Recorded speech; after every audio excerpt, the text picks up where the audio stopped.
سلام دوستان، خوش اومدیم ویدیوی جدید.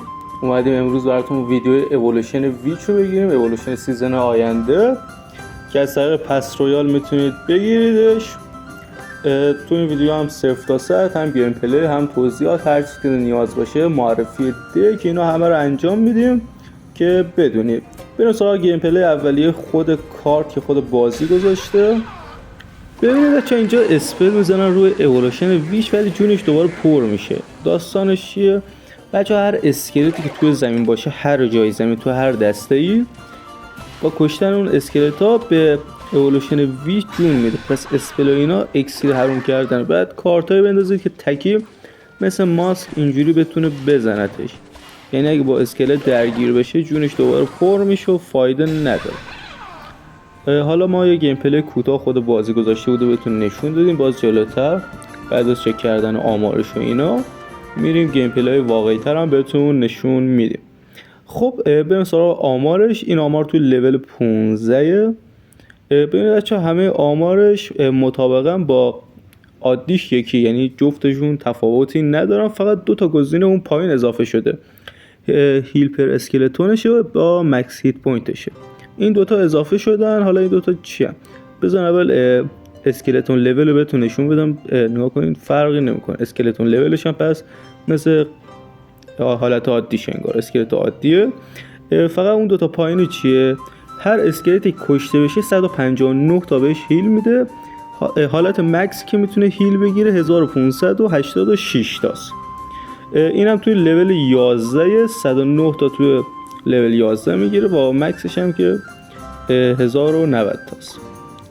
اینم از آمارش. ببینید عادیش با اِوولوشن شفتشون یکیه، فقط میگم هم دوتا گزینه پایین اضافه میشه که بهتون توضیح دادم.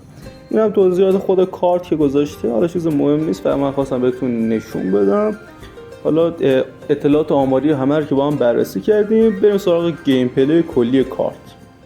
قبل از اینکه بریم سراغ گیم پلی، آرنایی که سیزن بعد میتونید توش بتل بزنید. این یکی الان تو ویدیو دارید ببینید. حالا این اون آیکون کوچیکشه. بریم داخل بازی بهتون کامل نشون میدم. خب اینم آرنای کاملش که به نظر ما آرنای خفنیه. سمت خود اون حالت دارک داره و سمت حریف حالت روشن‌توری و خلاصه میگم آرنای جالبی و به نظر من که خیلی واضح و خوبه. بریم سراغ اِوولوشن ویچ رو میندازیم. اول فایر رو روش تست میکنیم. به بچه ها فایر وقتی روش میزنی اینجوری میشه. اولش دمیجش رو میخوره ولی خب وقتی اسکلتش نابود میشه دوباره جونش رو پر میکنه. حالا به مقداری که اسکلت خورده جونش پر میشه. دوتا اسکلت بود که در همون حدم پر شد. اینجا نگاه کنید حتی جونش داره از حالت عادیش هم بیشتر میشه. گفتم دی حالت مکس هیت پوینتش انگار از اون حالت هم میتونه بیشتر شه، مثل پکا. تقریبا میشه گفت بچه بافتوره. حالا نمیدونم باید بیاد معلوم بشه، ولی چیزی که من حس میکنم حالت سمت بافو بیشتر داره. بریم سراغ تست بعدی اِوولوشن ویچ. این بار میخوایم مقابل بولر تستش کنیم. بولر بچه ها تو حالت عادی خیلی میشه گفت ضد ویچه. حالا ببینیم با تجربه این ابیلیتی که داره چطور میشه. خب اینجا اسکلت هایی که میمیرن جون ویچو کلا پر میکنن. میبینید دیگه کلا جون ویچ پره. جلو حتی بولری که فول ضدشه. تو حالت عادی میگم بولر خیلی ویچو اذیت میکنه، ولی خب اینجا میبینید دیگه کلا ویچ چند تا ضربه میزنه و بعدم اسکلتاش میرسن و دوباره هیل میگیره و ببینید کلا فول دوباره رفت جلو. حالا اینجا یک دونه گوبلین دمولیشر میندازیم که اینا میشه گفت تا حدودی ضدشه و میبینید دیگه قشنگ داره با اسکلتایی که تولید میکنه هی جونشو پر میکنه. میگم بیشتر به سمت بافه. حالا این بار جلو جلاد هم دیگه طبیعتا میدونید بازم خیلی ضدشه و تقریبا نصف بیشتر جون جلادو برد. میگم بچه‌ها جلو سه تا کارتی که میشه گفت ضد ویچن اینجوری تونست مقاومت کنه و بزنه. بریم اِوولوشن ویچ رو با الکتریک جاینت مقایسه کنیم. من خودم به شخص دوست داشتم مقایسه رو ببینم.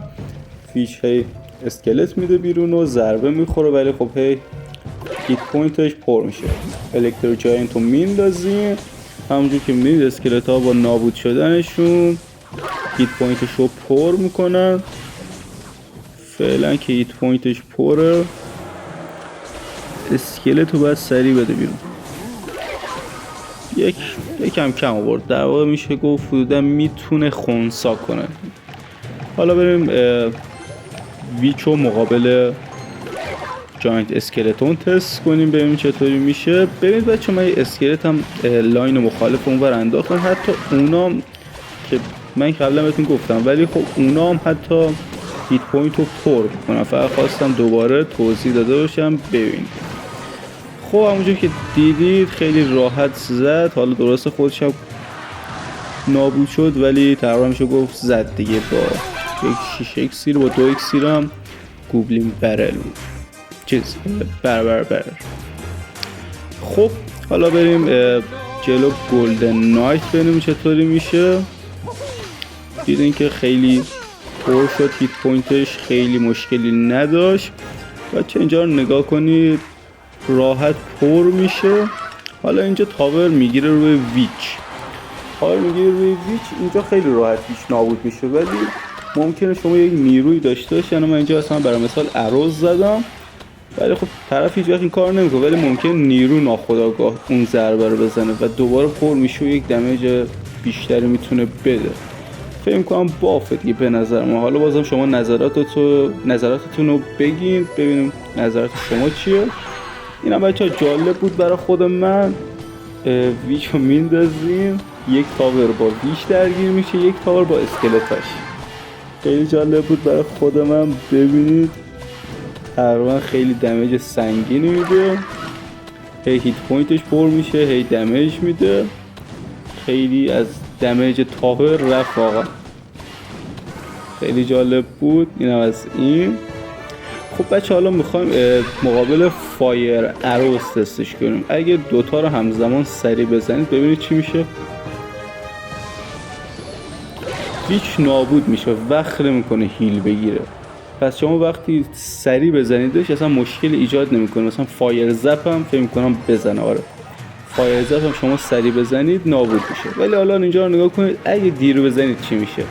اینجا برای مثال مثلا فایر زده میشه، هیت پوینتشو میگیره. حالا من دیگه اروزم بزنم دیگه دیره، هیلشو دوباره میگیره و کلا پر میشه و میبینید ما یک دونه ویچ سالم دوباره داریم.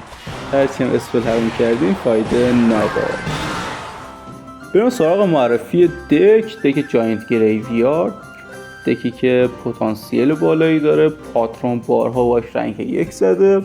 اگه اولوشن ویچ باف باشه سیزن بعد احتمالا این دک خیلی زیاد میشه. هم اولوشن اسنوبال اولوشن خوبیه، هم خود دک جوابه. با ویچ خیلی سازگاری داره، یعنی اسکلت زیاد داره، مثل اسکلت آرمی، گریویار، خود اسکلت های ویچ، اینا با هم ترکیب بشن. خب فکر میکنم خیلی دک خوبی باشه. بریم یه بتل حالا بزنیم ببینیم، اونجا با توضیحات بیشتر رو بهتون میدم. بریم سراغ بتل. حالا تو این بتل که با ربات میزنم، قطعا سطحش مثل تاپ پلیر نیستش، ولی خب شما قطعا متوجه میشید سبک دک چطوریه. خود دک رو اصلا میتونید ببینید راحت. من با توضیحاتی که میدم میتونید متوجه بشید، زیاد سخت نیست. من بچه یک دک بیشتر معرفی نکردم. دکی که فکر میکردم میتونه بیشترین پتانسیل رو برای سیزن بعد داشته باشه به نظرم این دک بود. ولی خب یه دک دیگه که ایرانیان باش سازگاری خوبی دارن و توسط ایرانیان ساخته شده، دک ساقیه. همون دک فکر میکنم بدون این دکو میگه، منم حضور ذهن ندارم کارتاشو بخوام تک تک بهتون بگم، ولی خب تقریبا یه چیزی مثل همین شبیه دک جاینت گریویارده. سبکش هم بیشتر هجومی و کلا بعد فقط به سه کنیم و اون موضوع کاری ندارم. بچه این دک خوبی دیگه داره که شما میتونید مثلا اسکلت آرمیتون رو بندازید، چون ویچتون رو دوباره پر کنید، هیت پوینتشون مکس کنید. حریف به حال مجبور میشه اسکلت آرمیتون یه جوری بزنه و اینجوری راحت جون ویچ شما کامل پر میشه. پس واسه هم میگم این دک خیلی میتونه برای فصل بعد خفن باشه.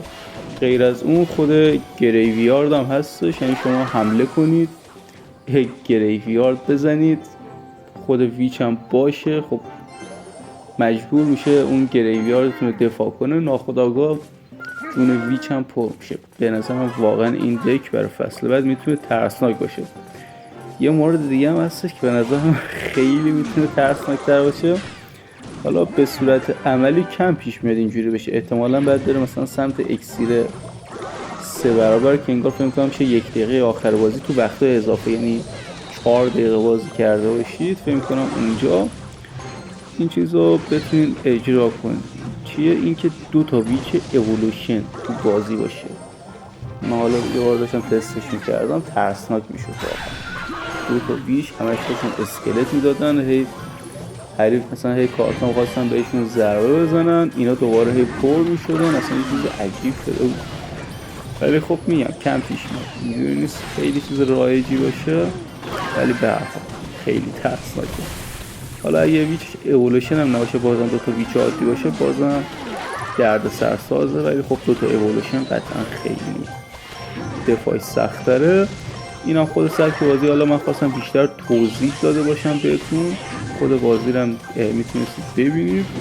میدید چقدر با اون کار اسکلت انداختم میشه راحت جون ویچو پر کرد. به نظرم اگه به این سبک دک علاقه دارید، سیزن بعد به نظرم وقت خوبیه براش. یا خلاصه من اطلاعات آماده که 0 تا 100 براتون گفتم، دک معرفی کردم، چند تا کارت تن به تن رو براتون گذاشتم، خلاصه یک ویدیو خیلی خفن. لطفاً اگه دوست داشتید کانال رو سابسکرایب کنید. تا ویدیوهای بعدی، خدا نگهدار.